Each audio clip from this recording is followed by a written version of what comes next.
जी शुक्रिया। देखें, जो 26वीं तरमीम लाकर पाकिस्तान के आइन का जो चेहरा मस्क किया गया, जो पाकिस्तान की आवाम से एक ही उनको जो एक उम्मीद थी, इंसाफ की उम्मीद आला अदालत से, वो भी छीन ली गई। आज उसके जो असरात हैं वो आज की कार्रवाई में सुनने को आए हैं। अब ये बेंच वो बेंच है जो मखसूस नशिस्तों को सुन रहा है, जिसको इस जुडिशल कमीशन ने बनाया है, और ये जुडिशल कमीशन जो है उसमें अक्सरियत हुकूमत की है। अब ये हुकूमत के बिठाए हुए जजेस मखसूस नशिस्तों का केस सुन रहे हैं, और ये केस इनके सामने पीपल्स पार्टी और नवाज लीग लेकर आए हैं। तो इस सूरत हाल में जब आपको हुकूमत मुकर्रर करे तो इंसाफ की उम्मीद बहुत कम होती है। और अफसोस की बात है, ये मिलिट्री कोर्टों का फैसला कर रहे हैं, ये मखसूस नशिस्तों का फैसला कर रहे हैं, आइन का फैसला कर रहे हैं, लेकिन खुद को रेगुलेट करने के लिए, रूल्स बनाने के लिए तैयार नहीं है।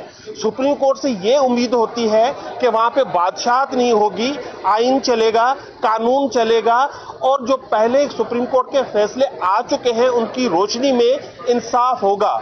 लेकिन अब 13 जजेस का जो एक फैसला था, उसको 11 जजेस के थ्रू उसको खत्म करने की कोशिश की जा रही है, जबकि एक सेटल्ड लॉ का प्रिंसिपल है कि कम से कम 13 जज है तो 13 जज सुनेंगे।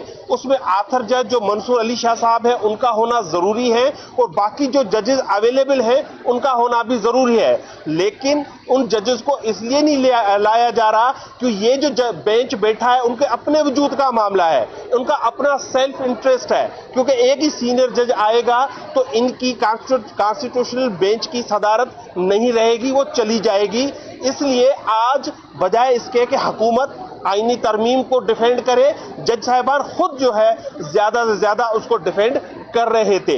इस वक्त जो मुल्क के हालात हैं, जो बॉर्डर्स के हालात हैं, जरूरत इस बात की है कि मुल्क में कोहियन हो, हम आंगी हो, इत्तेहाद हो, लेकिन उसको बार बार डिस्टर्ब करने की कोशिश की जा रही है। मैं अदलिया से अपील करूंगा कि इस पाकिस्तान को मुतहद रहने दे, पाकिस्तान की कौम को मुतहद रहने दे, और आवाम को इंसाफ दे।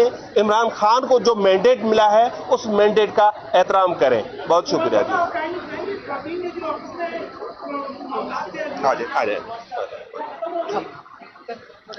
देखिए जी, जब